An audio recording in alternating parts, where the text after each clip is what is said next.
But this is the last Sunday of the last month of the last decade.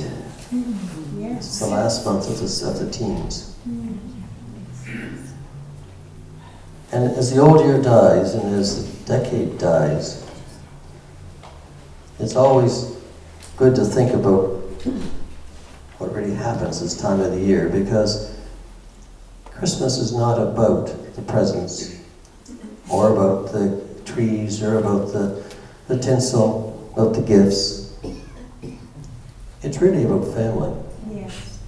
And it's been evidenced by the testimonies here tonight. Family is the important thing. It's about mothers, fathers, brothers, sisters, children. Yes. And many people travel a long way to get home. A long distance to get home. And those who aren't there are missed. Those who are no longer with us are missed. But it's about family. In the latest edition of the Hometown Voice, Carrie Egan wrote this about what people talk about before they die. And it's about the same thing. It's mainly about family. About the love that they had given and the love they received. The love that they wish they had given and the love they would have liked to have received. But what they did for others and what others did for them and what they wished others had done and what they also wished they had done for others. Too many times, families don't get together as often as they should. But family is the basis of civilization. And it's the reason God made family to be that. It says in Genesis that man and woman are to become one flesh when they get married. He's become one. And therefore, one member of the family is not there. They're missed. Not just your generic family, not just the ones who are birthed with you, but the ones you meet, your family, your friends that you meet along the way, your acquaintances. And when they're no longer there, then they're missed. Sometimes we tend to forget them.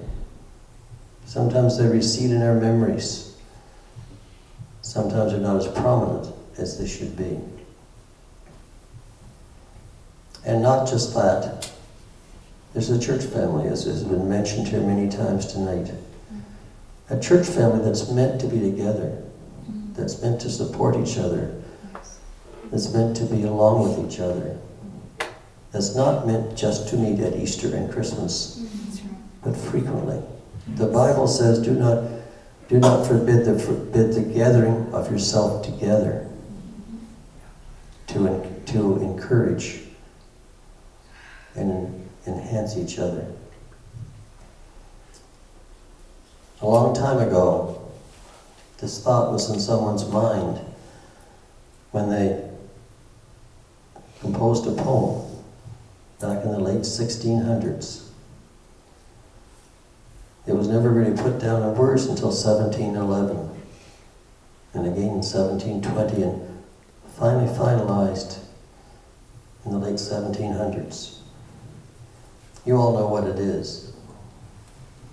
It's put forward by Robbie Burns, because it was there to remember people who had gotten lost, had gone before, who was no longer with them, either through war or disease or just physical separation.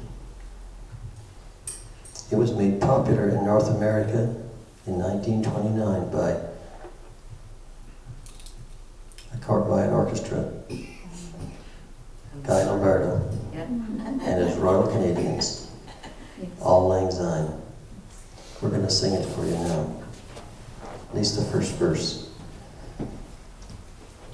And just as we're ending up this year and thinking about family, thinking about the ones who are no longer with us, thinking about the ones who by the end of the next decade will not be here.